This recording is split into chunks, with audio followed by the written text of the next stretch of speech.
بسم اللہ الرحمن الرحیم وبہ نستعین سبحانک لا علم لنا الا ما علمتنا انک انت العلیم الحکیم. الحمد للہ رب العالمین والصلاة والسلام علی سید المرسلین وعلی آلہ وصحبہ اجمعین ومن تبعہم بإحسان الی یوم الدین. اعوذ باللہ من الشیطان الرجیم. بسم اللہ الرحمن الرحیم. یوم لا ينفع مال ولا بنون الا من اتى اللہ بقلب سلیم. وقال تعالی یا ایھا الناس اتقوا ربکم واخشوا یوما لا یجزی والد عن ولد ولا مولود هو جاز عن والدہ شیئا ان وعد اللہ حق فلا تغرنکم الحیاۃ الدنیا ولا یغرنکم باللہ الغرور. محترم حاضرین،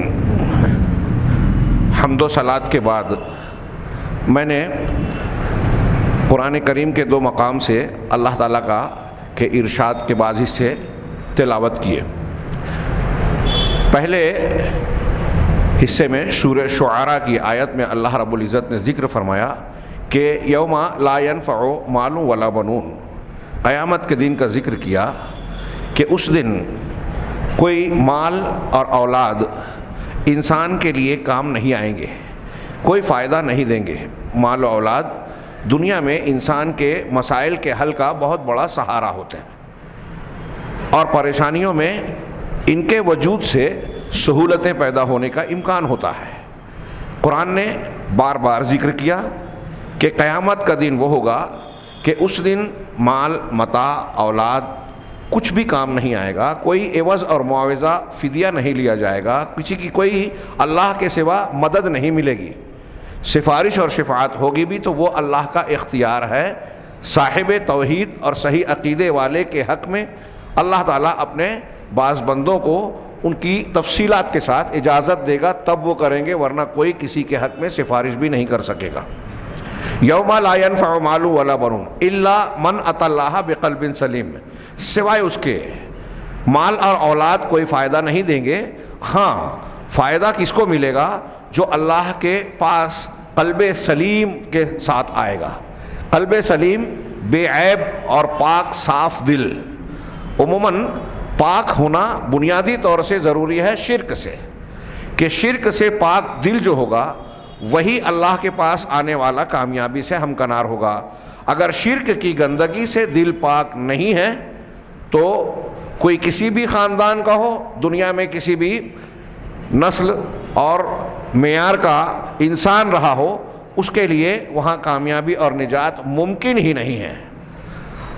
انبیاء کرام شرک کرنے والے اپنے قریبی رشتہ داروں کو نہیں بچا سکیں گے. حضرت ابراہیم علیہ السلام اپنے باپ آزر کو، حضرت نوح علیہ السلام اپنے مشرک بیٹے کو، حضرت لوط علیہ السلام اپنی کافر بیوی کو، اور نبی کریم صلی اللہ علیہ وسلم اپنے چچا والدین جو قریبی رشتہ دار تھے لیکن شرک پر مرے، کسی کو جہنم سے بچا نہیں سکیں گے الا من اتى اللہ بقلب سلیم. قلب سلیم یعنی بے عیب دل، صاف دل، پاک صاف دل کا ایک معنی بنیادی طور سے شرک سے پاک ہے. کچھ لوگوں نے کہا کہ وہ دل جس میں سنتوں کی محبت ہو، بدعات سے پاک ہو. کچھ لوگوں نے کہا کہ دنیا کی محبت سے جس کا دل پاک صاف ہو، اخلاقی رذالت، حرص، لالچ، بغض، عناد، ان چیزوں سے جس کا دل پاک ہوگا. اور یہ سارے معنی صحیح ہو سکتے ہیں، اس لیے کہ ایک ایمان والے انسان کا جو ایمان میں کامل ہوگا اس کا دل ان تمام عیوب، نقائص اور گندگیوں سے پاک ہوتا ہے. ہم یہ کہہ سکتے ہیں کہ جس کا دل جتنا زیادہ گناہوں سے، بنیادی طور سے شرک سے پاک ہونا ضروری ہے، اور پھر دوسرے گناہوں سے جتنا زیادہ پاک صاف ہوگا اس کو اتنا زیادہ کامیابی ملے گی. ہاں، یہ الذین آمنوا ولم یلبسوا ایمانہم بظلم اولئک لہم الامن، اس کی تفسیر دیکھیے بڑی لمبی چوڑی نہ کرتے ہوئے، کہ جو لوگ ایمان لائے اور اپنے ایمان کے ساتھ ظلم کی آمیزش نہیں کی، ان کے لیے امن ہے، یعنی وہی عذاب سے بچے رہیں گے. عام طور سے مفسرین نے کہا کہ آخرت کے عذاب سے.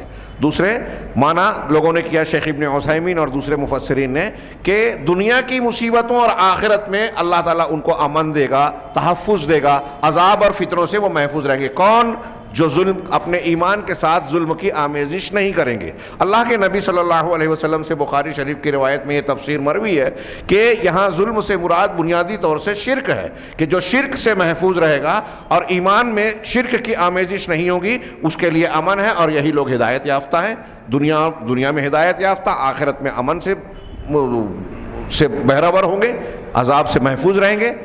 دوسرے علماء نے حضرت عمر بن خطاب اور دوسرے صحابہ کے قول میں کی تشریح کی بنیاد پر کہا کہ جو لوگ ایمان شرک سے پاک ہوں اور دیگر گناہوں سے بھی جس قدر پاک ہوں گے، ان کا عذاب سے محفوظ ہونا اتنا یقینی ہوگا۔ جو جس درجے کا نیک ہوگا اس درجے کا اللہ کے عذاب سے بچنے کا امیدوار ہو جائے گا، اور جس کی توحید جتنی کامل ہوگی، ظاہر سی بات ہے کہ توحید کے مکمل ہونے میں نیکیوں کا سے بھرپور ہونا اور برائیوں سے محفوظ ہونا شامل ہے، تو جس کی توحید جتنی مکمل ہوگی وہ جنت میں اس کا داخلہ اتنا آسان ہوگا، بلکہ جو سب سے اعلیٰ توحید والے ہوں گے وہ بغیر حساب اور بغیر عذاب کے جنت میں جائیں گے۔ یہ آپ پڑھ چکے ہیں، اس تفصیل میں نہ جاتے ہوئے یہاں یہ بیان کرنا چاہتا ہوں کہ نجات کے لیے اللہ تبارک و تعالیٰ کے یہاں کامیابی کے لیے ہمارا دل پاک صاف ہونا چاہیے۔ اور ابھی قرآن کی تلاوت کی گئی اور میں نے بھی اس تلاوت کردہ حصے کا ایک ٹکڑا پڑھا، یا ایھا الذین آمنوا یا ایھا الذین آمنوا یا ایھا الناس اتقوا ربکم واخشوا یوما، کہ اے لوگو اپنے پروردگار سے ڈرتے رہو۔ تمام لوگوں کو خطاب کیا اللہ نے، مسلمان ہو غیر مسلم ہو سب، اے دنیا کے سارے لوگوں اللہ سے ڈرو، تقوی اختیار کرو۔ واخشوا یوما، اور اس دن سے ڈرو جس دن لا یجزی والد عن ولدہ شیئا، کہ باپ بیٹے کے کچھ کام نہیں آئے گا اور نہ ہی کوئی بیٹا اپنے والد کے کچھ کام آئے گا۔ ولا مولود هو جازی عن والدہ شیئا، بیٹا بھی دنیا میں باپ بیٹا ایک دوسرے کے لیے چاہے غلط ہی کیوں نہ ہو سہارا بن جاتے ہیں، لیکن قیامت کا دن ایسا ہولناک ہوگا، انصاف کا اور جزا کا ایسا دن ہوگا کہ قریب سے قریب تر رشتہ دار بھی ایک دوسرے کے کام نہیں آئیں گے۔ چنانچہ اللہ نے کہا کہ آگے کہا کہ یہ اللہ تبارک و تعالیٰ کا یہ وعدہ حق ہے، سچ ہے، ہو کر رہے گا، اور آگے کہا فلا تغرنکم الحیات الدنیا ولا یغرنکم باللہ الغرور، کہ تم کو دنیا کی زندگی دھوکے میں نہ ڈال دے۔ دیکھو دنیا کی زندگی ہرگز دھوکے میں نہ ڈالے، اور نہ ہی دھوکہ دینے والا، عام طور سے غرور شیطان کو کہتے ہیں، وہ جنوں میں سے ہو انسانوں میں سے ہو، تمہیں دھوکے میں نہ ڈالے۔ یہ دو تمہیدی طور پر قرآن کے دو حصے کو سامنے رکھ کر غور کیجئے کہ ہمیں اپنی کامیابی کے لیے دھوکے سے بچنا، دل کو صاف رکھنا کتنا ضروری ہے۔ صحابہ کرام اور سلف کے حالات کا مطالعہ کیجئے تو حیرت ہوتی ہے کہ ایسے صحابہ کرام جن کو اللہ تبارک و تعالیٰ کے کلام میں جناب محمد رسول اللہ صلی اللہ علیہ وسلم کی زبان مبارک سے مختلف موقعوں پر بہت واضح انداز میں خوشخبریاں دی گئیں، ان کو مقبولیت کا سرٹیفکیٹ دیا گیا، اللہ تعالیٰ کی رضامندی کا سرٹیفکیٹ ملا، لیکن اس کے باوجود وہ اپنے دل کی نگرانی کیا کرتے تھے، اپنے ایمان و عقیدے پر توجہ دے کر انتہائی بیدار رہا کرتے تھے۔ حضرت ابن ابی ملیکہ کا قول امام بخاری نے نقل کیا اپنی صحیح میں، ایک بہت بڑے تابعی ہیں، کہ میں نے 30 صحابہ کرام سے ملاقات کی، لقیت 30 من اصحاب رسول اللہ صلی اللہ علیہ وسلم کلہم یخاف علی نفسہ النفاق، کہ ان میں سے ہر کوئی 30 صحابہ کرام سے میں نے ملاقات کی، ان میں سے ہر کوئی اپنے آپ پر نفاق کا اندیشہ رکھتا تھا، ڈرتا تھا کہ کہیں میرے اندر نفاق تو نہیں۔ عمر فاروق حضرت حذیفہ صاحب سر رسول رازدار رسول سے پوچھتے تھے کہ کہیں منافقین میں اللہ کے رسول نے میرا نام تو نہیں بتایا۔ عمر فاروق ڈرتے تھے، ہوشیار رہتے تھے۔ یہ میں ایک دو مثال اور اشارہ کر رہا ہوں یہ بتانے کے لیے کہ جب صحابہ کرام اور سلف جو ایمان میں انتہائی اعلیٰ درجے کے مقام پر فائز تھے، درجے میں تھے، تو ہمیں اور آپ کو اس معاملے میں کتنا چوکنا، کتنا بیدار، ہوشیار رہنا چاہیے اپنے اہل و عیال اور گرد و پیش کے معاملے میں، خاص طور سے ایسے ماحول میں جب ہمارے ارد گرد چاروں طرف فتنے، شبہات، ایمان اور عمل صالح کو تباہ کرنے والے بہت سارے عناصر، بلکہ سازش اور منصوبے کی شکل میں بہت ساری چیزیں عام کر دی گئی ہیں، اور ہم دیکھ رہے ہیں، جھیل رہے ہیں، مشاہدہ کر رہے ہیں، تجربات سے گزر رہے ہیں کہ لوگ اپنے آپ کو مسلمان کہتے ہوئے بھی بہت سارے مقامات پر ایمان سے ہاتھ دھو بیٹھتے ہیں اور ان کو اس کا احساس نہیں ہوتا۔ اس تمہید کی روشنی میں یہ جو ہم درس ایک نئی کتاب کا شروع کرنے جا رہے ہیں جو بہت مختصر رسالہ ہے، ازالۃ الشبہات، کہ شبہات کا ازالہ۔ ہاں، میں پہلے تھوڑا سا مصنف کا ذکر کروں گا، اور یہ جو تمہید میں نے باندھی ہے اس کے تناظر میں اس کتاب کا عنوان اور اس کی اہمیت کا اندازہ لگائیے۔ شبہات شبہ کی جمع ہے، وہ چیز جو انسان کو شک و شبہ میں ڈالتی ہیں، ہاں، وہ چیز جو انسان کے لیے کسی معاملے میں التباس پیدا کرتی ہے کہ یہ صحیح ہے یہ صحیح ہے، صحیح کو غلط اور غلط کو صحیح سمجھنے لگے کوئی آدمی، اس کو شبہ کہتے ہیں۔ آج میں نے کہا کہ صحابہ کرام نفاق سے ڈرتے تھے، برائیوں میں پڑ نہ جائیں۔ حضرت حذیفہ بن یمان رضی اللہ تعالیٰ عنہ کی ایک لمبی حدیث ہے بخاری شریف میں، انہوں نے کہا کہ اللہ کے رسول صلی اللہ علیہ وسلم سے لوگ خیر کے بارے میں پوچھتے تھے، میں شر کے بارے میں پوچھتا تھا، کیوں؟ مخافۃ ان اقع فیہ، اس ڈر سے کہ میں اس برائی اور شر میں پڑ نہ جاؤں، شر کو جان کر اس سے بچوں۔ لہٰذا اس سے اور صحابہ کرام کے اس تعامل سے، روایات سے اور نصوص سے ہمیں معلوم ہوتا ہے کہ جہاں ہمارے لیے یہ ضروری ہے کہ ہم حق کو، توحید کو، سنت کو، دین کی تعلیمات کو جو ہمارے لیے لازم ہے جانیں، اس کا علم حاصل کریں، وہیں اس بات کا علم بھی ہونا چاہیے کہ توحید کی ضد شرک کیا ہے، اس کی قسمیں کیا ہیں، اور اس میں کون کس طریقے سے ایک انسان شرک میں ملوث ہوتا ہے، کن اسباب کو اختیار کر کے شرک تک پہنچ جاتا ہے، کن بنیادوں پر لوگوں میں بدعات عام ہوتی ہے، کن بنیادوں پر لوگوں میں گمراہیاں آتی ہیں، کن بنیادوں پر لوگ تحزب کا شکار ہو جاتے ہیں۔ ابھی ایک کال ایک دوست نے بھیجا شیخ دکتور ربی کا، ہاں، وہ بیان کرتے ہیں کہ کچھ ایسے لوگ آپ کو ملیں گے عوام میں کہ ان کے پاس عقیدہ صحیح ہے، عقیدہ صحیح ہے، اہل حدیث اپنے آپ کو بولتے ہیں، لیکن منہج میں بگڑے ہوئے ہیں، اور آج ایسا آپ کو بہت ملے گا، بہت ملے گا۔ اپنے آپ کو قرآن و حدیث کا ماننے والا اور صحیح عقیدے کا تابعدار، لیکن منہجیت میں کہیں خارجیت کی خوبو ہے، جمہوریت اور خارجیت کے اثرات ہیں، کہیں کسی دوسری قسم کی گمراہیاں ہیں، وہ منہج میں صحیح نہیں ہے، اور کہیں منہج صحیح ہے عقیدہ صحیح نہیں ہے، کہیں دونوں میں گڑبڑ ہے۔ تو ہمیں کتنا ہوشیار اور چوکنا رہنا چاہیے۔ صحابہ کرام شر کو سیکھتے تھے تاکہ اپنے آپ کو اور ارد گرد کے لوگوں کو اس سے بچائیں۔ ہاں، اب ہم اس تناظر میں آج دیکھیں کہ شبہات ایسی چیزیں جس کے ذریعے، جس کی بنیاد پر، جس کو سامنے رکھ کے آدمی باطل کو حق سمجھنے لگتا ہے۔ عام طور سے میں سمجھانے کے لیے طلبہ میں ایک بات کہتا ہوں کہ جیسے کوئی حق اور سچی بات ہے، اللہ تبارک و تعالیٰ کی مثال کے طور پہ توحید ہے، وحدانیت ہے، اس کو ثابت کرنے کے لیے جو ثبوت ہم پیش کرتے ہیں اس کو ہم دلیل کہتے ہیں۔ ثبوت، دلیل ایک ہی چیز ہے کہ یہ دلائل ہے، اللہ کی توحید کی دلیل ہے، رسول صلی اللہ علیہ وسلم کی رسالت کی دلیل ہے، ہاں، فلاں چیز کے فرض ہونے کی دلیل ہے، نماز کے فرض ہونے کی یہ دلیل ہے، قرآن میں ہے، سود کے حرام ہونے کی دلیل ہے، قرآن میں اللہ نے فرمایا وَأَحَلَّ اللَّهُ الْبَيْعَ وَحَرَّمَ الرِّبَا، تو حرم الربا سے ظاہر ہے یہ دلیل ہے اس بات کی، اللہ کا کلام، کہ سود حرام ہے۔ تو جو حق کو ثابت کرنے والی چیز ہے اس کو ہم دلیل اور اس کی جمع دلائل کہتے ہیں۔ اس کے برخلاف یہ سمجھانے کے لیے کہہ رہا ہوں، جو اہل باطل ہیں، جو شرک کر رہے ہیں، بدعت میں پڑے ہیں، خرافات اختیار کیے ہوئے ہیں، اور اپنے شرک کو، اپنی بدعت کو دین کا حصہ بتانے کے لیے جس بنیاد کو پیش کرتے ہیں، ان کی نظر میں وہ دلیل ہے لیکن حقیقت میں وہ شبہ ہے۔ سمجھ میں آیا جو میں نے کہا؟ جو سمجھا رہا ہوں سمجھ میں آئی بات؟ دلیل اور شبہات، دلائل حق ہوتے ہیں، شبہات وہ چیزیں ہوتی ہیں جو حق کو باطل اور باطل کو حق بنا دیتی ہیں۔ اور ہمارے یہاں کوئی شخص اگر شرک کر رہا ہے، جیسے قبر پرست لوگ ہیں، نبی صلی اللہ علیہ وسلم کے مقام کو جن لوگوں نے اپنے مشائخ کو، اپنے پیروں کو، اپنے اماموں کو دخیل بنا دیا، جب آپ ان سے سمجھانے جائیں گے کہ دیکھیے اللہ کے رسول صلی اللہ علیہ وسلم کا یہ حق ہے، آپ کی حدیث آ گئی تو آپ کسی کی بات نہیں ماننے ہیں، تو وہ کچھ باتیں پیش کریں گے، ارے اتنے بڑے آدمی، اتنے بڑے امام، ہم کو اس سے، تم کو اس سے زیادہ سمجھتا ہے کیا؟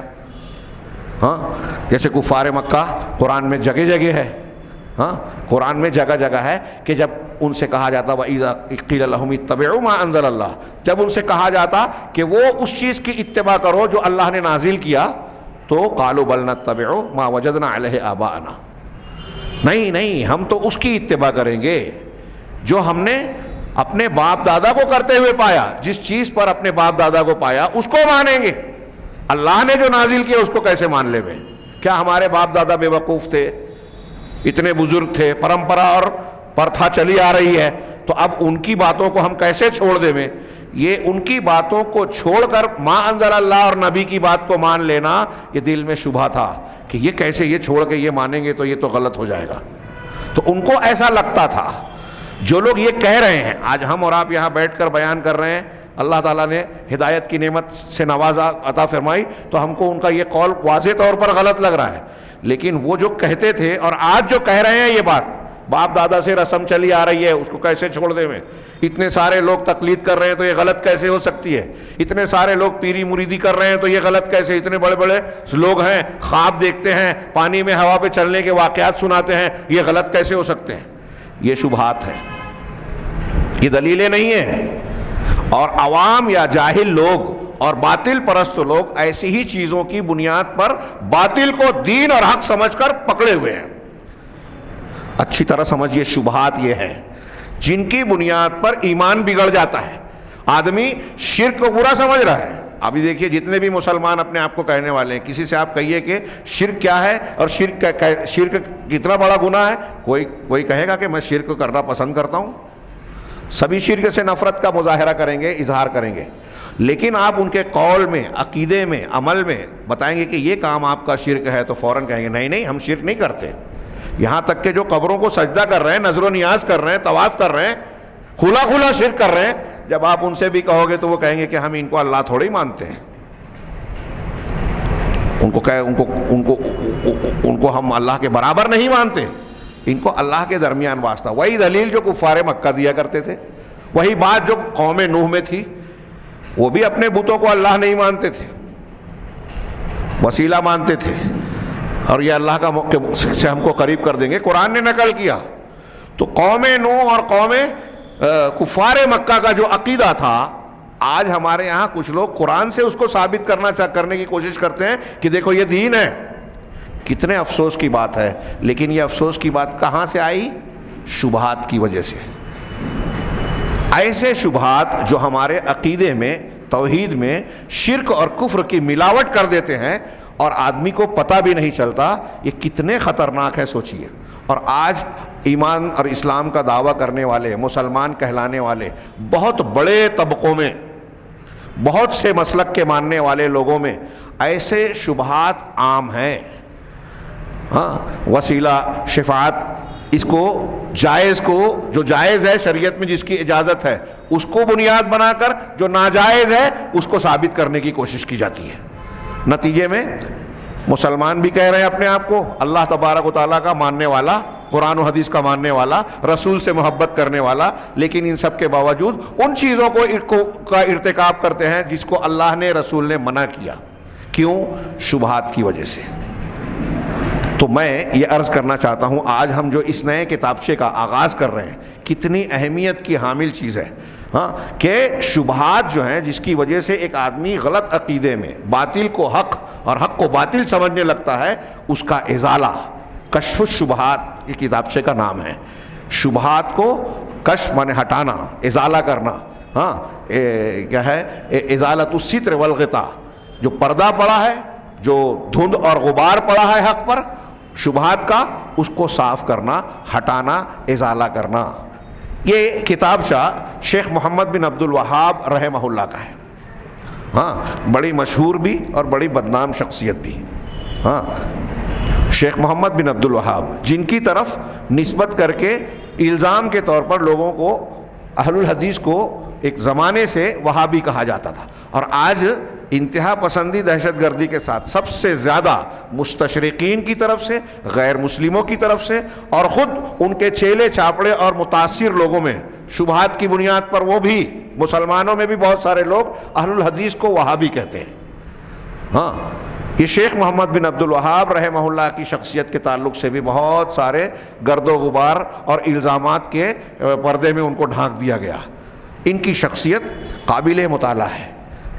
ہم مدرسے میں پڑھاتے ہیں تو طلبہ سے میں کہتا ہوں کہ بڑی شخصیات کا مطالعہ ہمیں بڑوں کے طور طریقے سکھاتا ہے، بڑے بننے کی اور زندگی میں بہتر سے بہتر طریقہ اختیار کرنے کی تعلیم دیتا ہے.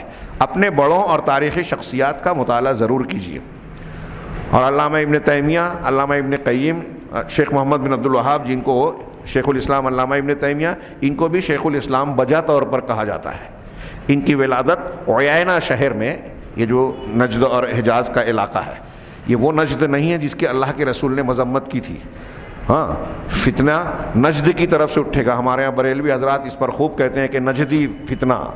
محمد بن عبد الوہاب نجدی، 3 نجد تھا. ایک نجد تہامہ ہے، ہاں، ایک نجد عراق ہے. تو جس نجد سے فتنے کے اٹھنے کا ذکر قرآن حدیثوں میں ہے وہ نجد عراق ہے. یہ کوفہ، عراق اسی علاقے کا ہے. اور آپ دیکھیے تاریخ میں اللہ کے رسول نے مدینہ کی طرف، مشرق کی طرف اشارہ کر کے کہا تھا، وہاں سے مشرق ہے. اور اکثر فتنے اسلامی تاریخ میں آپ دیکھیں کہ عراق اور اس کے علاقے میں جبریہ، قدریہ، ہاں، تصوف کے بہت سارے لوگ، مختار ثقفی اور بہت سارے فتنے وہاں پیدا ہوئے. اور مجھے لگتا ہے کہ ہندوستان، پاکستان بھی اسی سمت میں آئے گا. ہاں، ایسا لگتا ہے. یہاں بھی بہت سے انکار حدیث، قادیانی، مرزا غلام احمد قادیانی اور نہ جانے ایسے کئی لوگ پیدا ہوئے فتنے. تو اللہ کے نبی صلی اللہ علیہ وسلم نے، یہ جو میں محمد بن عبد الوہاب کا تعارف کرا رہا تھا، یہ سن 1206 ہجری میں ان کی ولادت ہوئی عیینہ شہر میں، اور 1206 میں ان کی وفات ہوئی. 1115 میں ان کی ولادت ہوئی تھی. ایک علمی خاندان تھا. ان کے والد بہت بڑے عالم تھے، شہر کے قاضی تھے، ہاں، اور فقہ اور فتوے میں بہت بارز اور نمایاں شخصیت تھی. ان کے دادا بھی عالم دین تھے.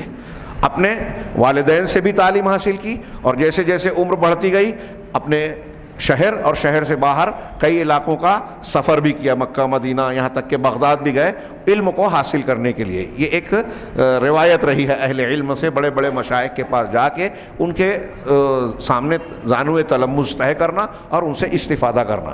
ان کی ذہانت اتنی زبردست تھی، آپ اندازہ لگائیں کہ 10 سال سے کم عمر میں ہی پورے حافظ قرآن ہو گئے تھے. اور ان کی ذہانت کے بہت سارے واقعات ہیں، ہم شخصیت کی اس تفصیل میں نہیں جا سکتے. پھر انہوں نے اپنے والد کے بعد جو ہے دعوت و تبلیغ کا کام زور شور سے شروع کیا. تصنیف و تالیف بھی کی. دعوت و تبلیغ، تصنیف و تالیف میں تفسیر میں بھی کام کیا، حدیث میں بھی کام کیا، فقہ کی کتابیں بھی لکھی، اور سب سے زیادہ جس میں محنت کی وہ عقیدے کا باب ہے. شیخ محمد بن عبد الوہاب رحمہ اللہ کی شخصیت کو آپ پڑھیں گے تو ان کے دور میں بھی آپ دیکھیں گے کہ اس علاقے میں قرب و جوار اور اطراف میں انتہائی جاہلیت اور جہالت کا ماحول تھا ان کے زمانے میں بھی. جیسے اللہ کے نبی صلی اللہ علیہ وسلم کی بعثت کے وقت ہاں شرک اور بت پرستی کا دورہ تھا، ایسے ان کے زمانے میں آپ یہ پائیں گے کہ قبر پرستی، قبہ پرستی، علم، کوئی غار پہ جا کے کوئی کسی بابا کو، کسی کو سید کہہ رہا ہے، ابھی آگے آئے گئی وہ تفصیلات. ہاں، کوئی غار میں جا کے کسی منت پوری کر رہا ہے اور لوگوں سے دیوی سے وہاں کے کسی نام کو پکار کے، جن سے اور وہاں کے کسی شخصیت کے نام پر جو ہے مدد طلب کر رہا ہے. مختلف قسم کی شرکیات، دین سے دوری، توحید مخدوش ہو چکی تھی. شیخ محمد بن عبد الوہاب رحمہ اللہ نے جہاں قرآن و حدیث کی خالص تعلیمات کو حاصل کیا، ان کی تحریروں سے معلوم ہوتا ہے کہ انہوں نے علماء سلف اور ان میں بالخصوص علامہ ابن تیمیہ، ابن قیم کی کتابوں سے خوب استفادہ کیا.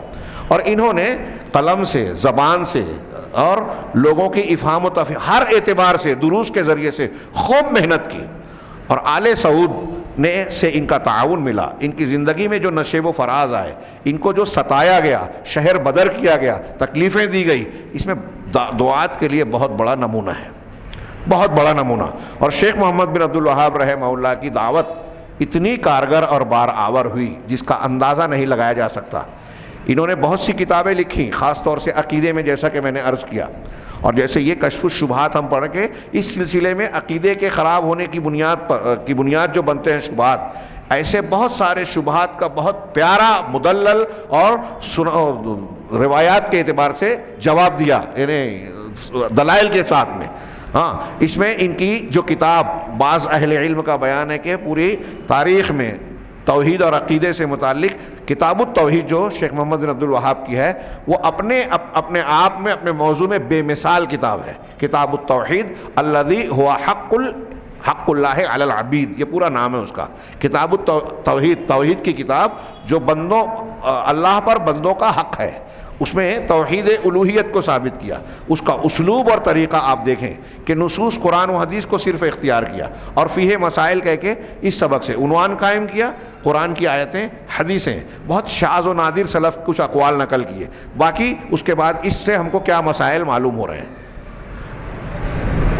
اور اہل علم نے کہا کہ نصوص کی بنیاد پر انہوں نے شروعات بھی نصوص سے کی اور پورا نصوص پر اپنی باتوں کو مرکوز کیا. قرآن کی نصوص مطلب قرآن کی آیتیں اور حدیثیں. یہی وجہ ہے اس کتاب کے بابرکت ہونے کی.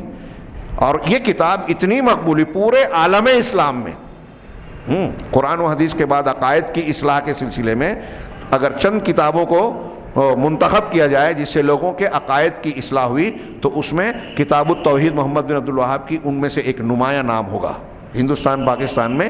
جیسے شاہ اسماعیل کی کتاب تقویۃ الایمان انشاءاللہ ہمارے پروگرام میں ہے کہ اس کے بعد اس کو شروع کیا جائے گا، حالانکہ وہ اردو میں ہے. تو کتاب التوحید شیخ محمد بن عبد الوہاب رحمہ اللہ کی، اور ان کے نام پر ان کو اتنا بدنام کیا گیا، اتنے الزامات لگائے گئے. ہاں ان کا منہج، ان کے بارے میں غلط فہمیاں پھیلائی گئی. جیسے علامہ ابن تیمیہ کے تعلق سے بہت ساری غلط باتیں ان کی طرف منسوب کی گئی، ایسے ہی شیخ محمد بن عبد الوہاب انہوں نے اپنی زندگی میں بہت ساری غلط فہمیوں کے تعلق سے جو ان کے سامنے آئی جوابات دیے جو ان کی تحریر اور تصنیفات کی شکل میں موجود ہیں. یہ حنبلی نسبت تو رکھتے تھے لیکن حنابلہ میں ایسے کئی شخصیات، شیخ محمد بن عبد الوہاب، ابن تیمیہ اور ایسی اور بھی شخصیات پیدا ہوئیں جن کا یہ صاف موقف تھا کہ ہماری نسبت تو امام احمد کی طرف ہے، لیکن اگر دلائل قرآن اور حدیث امام احمد کے قول کے خلاف مل جائے تو ہم امام احمد کی بات کو چھوڑ کر اس دلیل کو قبول کرتے ہیں. چنانچہ علامہ ابن تیمیہ کے تعلق سے تو پوری ایک کتاب لکھی گئی کہ کن کن مسائل میں انہوں نے احمد بن حنبل رحمہ اللہ کی مخالفت کی. اور یہ شیخ محمد بن عبد الوہاب کی کتابوں میں بھی آپ کو ملے گا.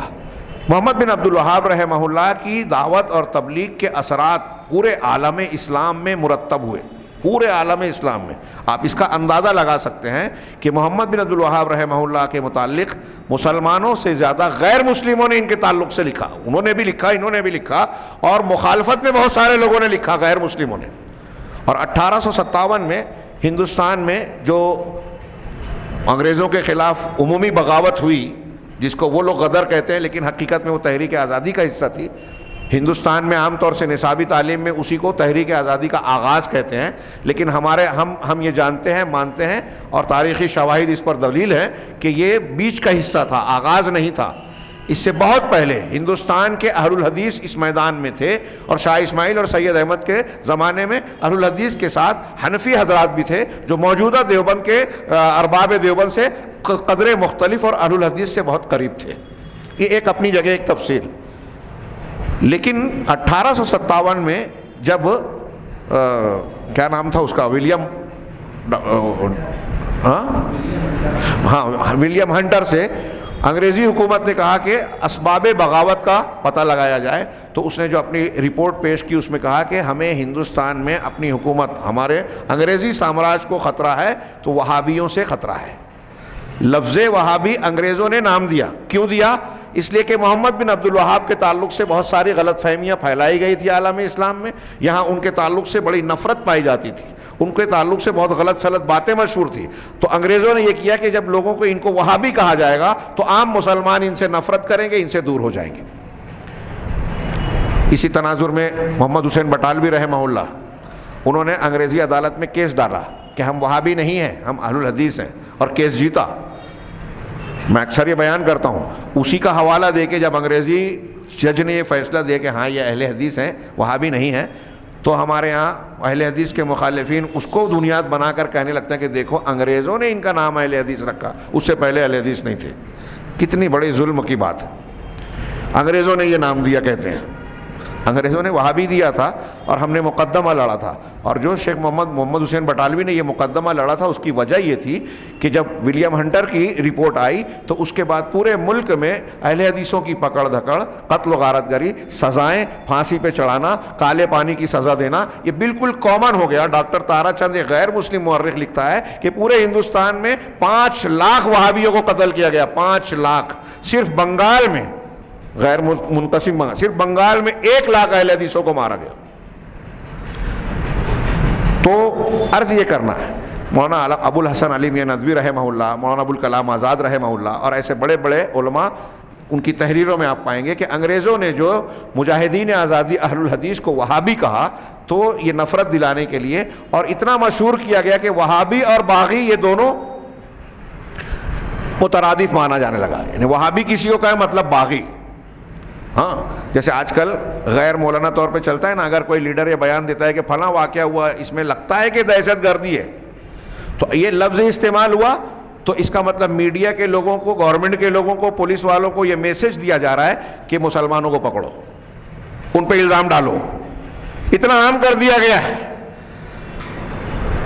یہ باطل کی طرف سے عام بات ہے کہ اہل حق اور صحیح دین کی دعوت دینے والوں کو الزامات کے پردے میں ڈھانکنے کی بھرپور کوشش کرتے ہیں۔ ظاہر سی بات ہے کہ اگر کوئی یہ کہے گا کہ یہ بہت اچھے ہیں، ان کی دعوت خالص ہے، تو لوگ ان کی طرف پیچھے چلنے لگیں گے نا، تو لوگوں کو ان کے پیچھے چلنے سے روکنے کے لیے جھوٹ بول کر ان کی دعوت کی سچائیوں اور اچھائیوں کو جھوٹ اور غلط باتوں میں لپیٹ کر اس کو برا بنا کر پیش کیا جاتا ہے۔ یہ ہمیشہ سے، جب سے حق اور باطل کی جنگ ہے، ہمیشہ سے یہ باطل کا طریقہ رہا ہے۔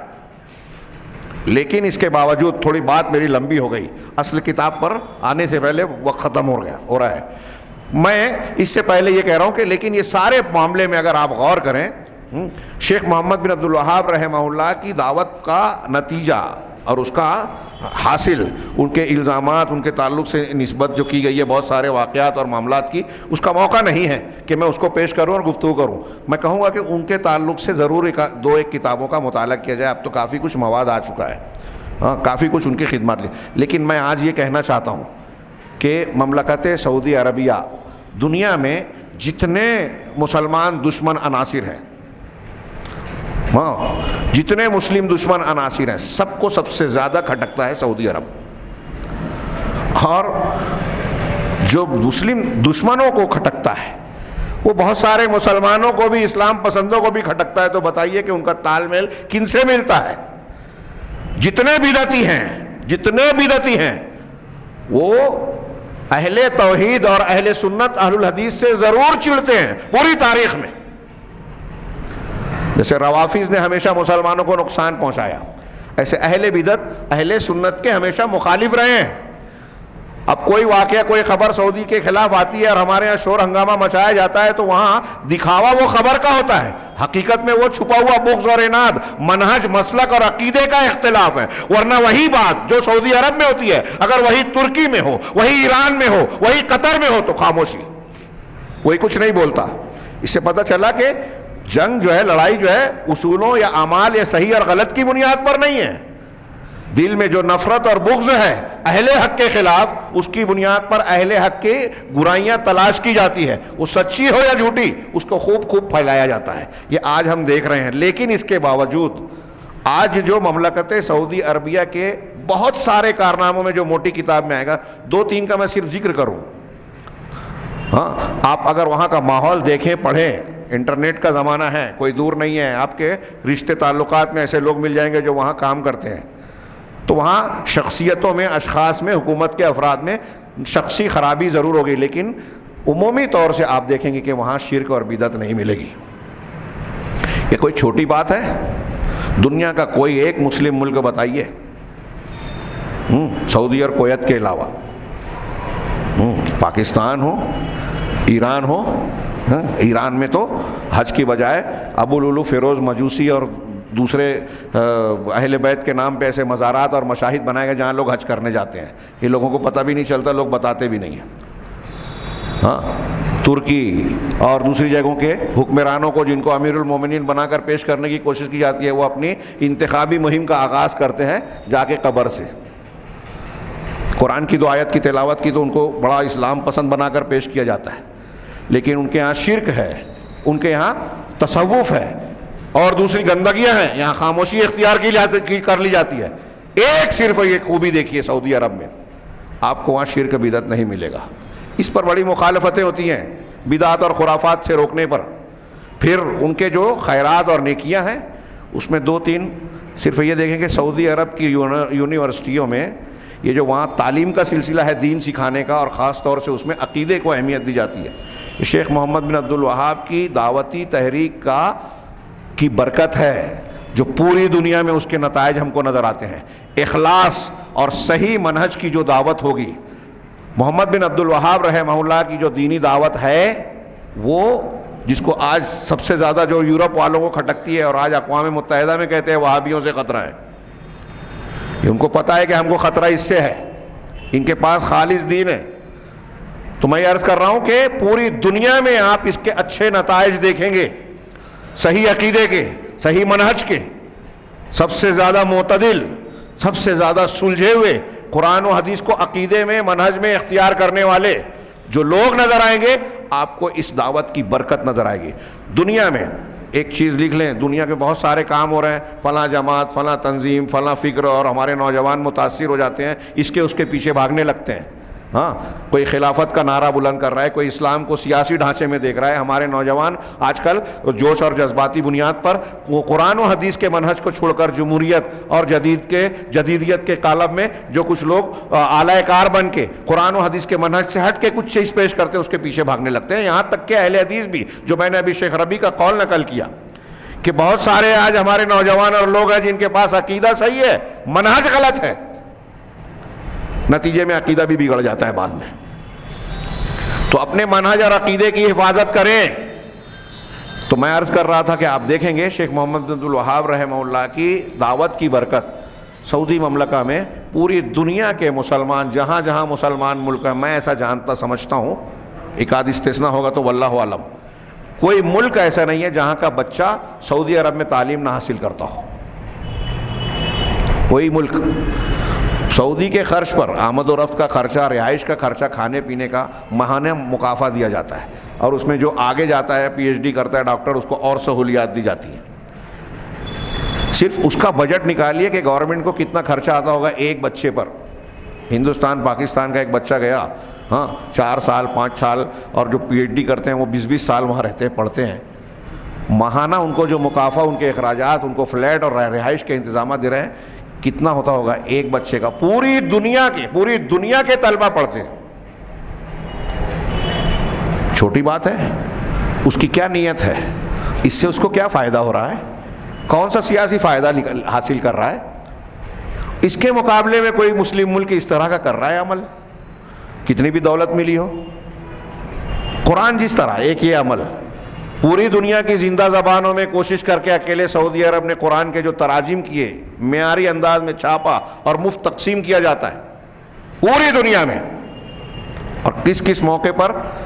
رشیا ٹوٹا جب، جو مسلم ممالک آزاد ہوئے جہاں قرآن رکھنا ممنوع تھا، سعودی عرب نے چائنیز لینگویج میں، رشین لینگویج میں ترجمہ کرا کے وہاں قرآن پورا چارٹر پلین بھر کے شاہ فہد نے بھجوایا۔ پوری دنیا میں ان کی طرف سے دعات اور مبلغین جاتے ہیں، تصنیف و تالیف کا کام ہوتا ہے، پوری دنیا میں مسجدیں تعمیر ہوتی ہے۔ پورے سعودی عرب میں شیخ محمد بن عبد الوہاب کی دعوت کا امتداد بتا رہا ہوں، اس کے اثرات بتا رہا ہوں۔ ان کے یہاں معاہدہ ہے کہ آل محمد بن عبد الوہاب علمی قیادت کریں گے اور آل سعود اقتدار اور حکومت سنبھالیں گے۔ وہ آج تک چل رہا ہے، دونوں ساتھ ساتھ کام کر رہے ہیں۔ اور عرب کو، امریکہ اور یورپ کو یہ سمجھ میں نہیں آتا۔ ہمارے ہاں بھی لوگ چلانے لگے آزادی اظہار رائے نہیں ہے، پھر بھی لوگ وہاں خاموش ہیں، امن چین سے ہیں۔ آج تک ہمارے نوجوانوں کو بھی اب سمجھ میں نہیں آتا، آزادی اظہار رائے کی ضرورت نہیں ہے۔ آپ تقریر کریں، بولے، چلائیں، اس سے کیا فائدہ؟ آپ کو جو حقوق ملنا چاہیے، انصاف ملنا چاہیے، امن ملنا چاہیے، وہ ضروری ہے حکومت کی طرف سے ملنا۔ سعودی عرب میں یہ چیزیں عوام کو حاصل ہے، امن ہے، آزادی ہے۔ آزادی کس معنی میں؟ جو حقوق ہیں اس کی حصول یابی سہولت کے ساتھ ہے۔ اب آپ یہاں تقریر کریں، اخبار میں لکھیں، بیان دے میں اور پکڑے جائیں۔ اب تو یہاں دیکھو آزادی کا نام ہے، لیکن لیڈر اور بڑے بڑے لیڈر کا کوئی بیان دے دیتا ہے تو ای ڈی کا چھاپا پڑ جاتا ہے۔ یہ آزادی ہے؟ تو یہاں اس پر کون اختلاف کرے گا؟ ہاں تو خیر وہاں جو آزادی ہے، وہاں جو قانون کا نفاذ ہے کہ اگر ایک قانون کے خلاف اگر کوئی بڑے سے بڑا شاہی خاندان کا آدمی بھی آ گیا زد میں تو قاضی کے فیصلے سے وہ بچ نہیں سکتا، یہ آج بھی وہاں نظر آئے گا۔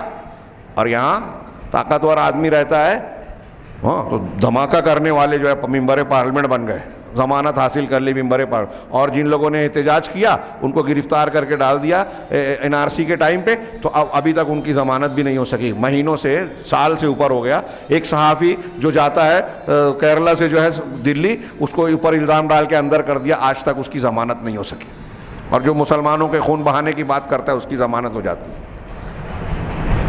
یہ خوبیاں میں جو عرض کر رہا ہوں کہ یہ جو خوبیاں نظر آتی ہے، انصاف کی فراوانی، امن کی فراوانی، تعلیم پورے سعودی عرب میں، یہ جو آج ہم کتاب پڑھ رہے ہیں، جس طرح سے میں درس دے رہا ہوں، ہاں میں بہت چھوٹا آدمی ہے، ہم لوگوں کا بہت ہلکے پیمانے پہ، پورے مملکہ سعودی عرب میں حکومت کی طرف سے یہ انتظام ہے کہ مساجد میں بڑے بڑے علماء جو واقعی علماء ہیں ان کو متعین کیا جاتا ہے، علماء کو، مستند علماء کو، وہ عقیدے کی، منہج کی، فقہ کی، مسائل کی، نماز کے احکام، فلاں احکام کی کتابیں باقاعدہ پڑھاتے ہیں۔ جیسے ہمارا یہ درس ہو رہا ہے نا، ہر مسجد میں تقریباً ہوتا ہے، فجر بعد، مغرب بعد، الگ الگ اوقات میں، ہفتے میں 3 دن 4 دن یا ہفتے میں 1 دن ہم کر رہے ہیں، دروس کا سلسلہ چلتا ہے۔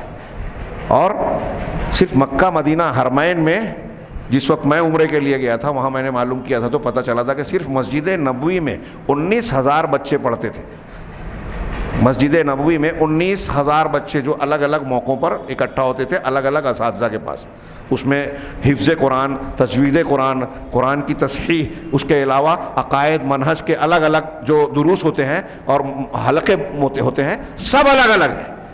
حرمین میں یہ انتظام کیا جاتا ہے، بڑے بڑے علماء کو سال بھر مغرب بعد وہ متعین ہے کہ لوگوں کے سوال کا درس دیتے ہیں اور لوگوں کے سوال کا جواب دیتے ہیں۔ یہ دین کے سیکھنے سکھانے کا حکومتی انتظام ہے۔ یہ محمد بن عبد الوہاب کی دعوتی کوششوں کا امتداد ہے۔ خیر بات کافی طویل ہو گئی، میں 2 جملے کہہ کے کتاب پر آنا چاہتا تھا کہ شیخ محمد بن عبد الوہاب رحمہ اللہ نے علامہ ابن تیمیہ کی طرح عقائد پر زیادہ لکھا بولا۔ اگر میں اس میں جاؤں تو پھر 10-15 منٹ چلا جائے گا۔ شیخ الاسلام علامہ ابن تیمیہ سے سوال کیا گیا کہ احکام اور فروع سے زیادہ آپ نے عقائد پر کیوں لکھا، تو انہوں نے لمبی چوڑی توجیہ کی بیان کیا، وجہ بتائی اور بتایا کہ یہ دین کی اصل ہے، بنیاد ہے، اور میں نے دیکھا کہ لوگ شیاطین الانس والجن لوگوں کے دین پر جب حملہ کرتے ہیں تو زیادہ تر ایسے شبہات پیش کرتے ہیں جس سے لوگوں کا عقیدہ خراب ہوتا ہے۔ اب آپ کا عقیدہ اگر بگڑ گیا تو آپ کتنا بھی اچھا عمل کریں پھر کیا فائدہ؟ لہٰذا زیادہ زور عقیدے پہ دینا چاہیے، اور یہ انبیاء کا منہج اور طریقہ ہے۔ چنانچہ انہوں نے بھی عقائد پر کافی کتابیں لکھی، اور ان کی 2 الگ الگ کتابوں میں شیخ محمد بن عبد الوہاب رحمہ اللہ نے شرک کو صحیح ثابت کرنے کے لیے جو لوگ شبہات پیش کرتے ہیں، استدلالات کرتے ہیں، ان کو بہت اچھے انداز میں وضاحت کے ساتھ جوابات دیے ہیں۔ ہاں انہی سلسلے میں سے ایک کتاب یہ ہے، ازالہ کشف الشبہات، شبہات کا ازالہ۔ اس سلسلے میں عقیدے کے بارے میں جو باطل چیزوں کو، شرکیات کو، ناجائز وسیلے کو، بدعت و خرافات کو لوگ دین سمجھ کے گلے لگائے ہوئے ہیں، اور اس کو صحیح بتانے کے لیے جو استدلالات پیش کرتے ہیں، ایسے کئی بہت اہم معاملات کو شیخ محمد بن عبد الوہاب رحمہ اللہ نے پیش کر کے ان کا رد کیا ہے۔ یہ آج میں چاہتا تھا کہ ابتدائی 1-2 صفحات ہو جائیں، لیکن وقت کافی زیادہ ہو گیا۔ صاحب کتاب اور کتاب کا تعارف، یہ سمجھ لیجئے کہ ہمارا آغاز ہوا، اور انشاءاللہ اس درس میں سلسلہ وار ہم کشف الشبہات کا مطالعہ کریں گے۔ اور میرے ہاتھ میں سامنے جو کتاب ہے کشف الشبہات، بہت مختصر سا رسالہ، اور پھر اس کی کچھ تشریح ہے زید بن محمد بن ہادی المدخلی۔ یہ بہت بڑے عالم تھے، انتقال ہو گیا، ماضی قریب کے ہی تھے، اور ان کی میں سمجھتا ہوں کم و بیش 50 یا اس سے زیادہ کتابیں تھیں، بہت بڑے عالم تھے، ان کی شرح ہے یہ۔ اور شیخ صالح اور دوسرے علماء نے بھی اس کتابچے کی شرح لکھی، اور یہ کتاب بھی عالم اسلام میں، خاص طور سے سعودی عرب میں، ان ترجیحی کتابوں میں شامل ہے جن کا درس عوام کو اور لوگوں کو بار بار دیا جاتا ہے۔ اور ان کتابوں کو پڑھنے کی برکت یہ ہے کہ آپ اس جگہ پر جہاں ان کتابوں کے دروس ہوتے ہیں، اصول ثلاثہ، قواعد الاربع، القواعد الاربع، شیخ محمد عبد الوہاب کے 2 اور الگ الگ رسالے ہیں، 3 اصول، القواعد الاربع 4 قواعد، اصول ستا، چھ اصول اور کشف الشبہات، تو ان کے دروس ہوتے ہیں، اور ان چیزوں کے دروس پڑھنے سے جو تاصیل عقیدے کے سلسلے میں لوگوں کے دل میں پیدا ہوتی ہے، آپ دیکھیں گے کہ جو لوگ یہ دروس اہل علم کے حلقوں میں جا کے حاصل کرتے ہیں وہ فتنوں سے، شبہات سے محفوظ رہتے ہیں۔ اور آج کل ہندوستان پاکستان میں جو ایک ٹرینڈ چلا ہے، لوگوں کے لیے درد سر بنا ہے، لوگ فون کرتے ہیں ہمارے علاقے میں ایک فتنہ چل رہا ہے کہ کچھ لوگ خلافت کے موضوع پہ، کچھ نوجوان جو ہے وہ کرتے ہیں، اپنے علماء کی مخالفت کرتے ہیں، علماء کے خلاف فتوے دیتے ہیں، وہ جہاد کی اور فلاں چیز کی بات کرتے ہیں، جذباتی باتیں کرتے ہیں، یا فلاں انجینئر کے موافق ہو گئے اس کو لائک کرتے ہیں، اور اس کی وجہ سے علماء پر، صحابہ پر تنقید کرتے ہیں۔ یہ جو فتنے پیدا ہوتے ہیں نا، یہ وہی جہالت کی بنیاد پر،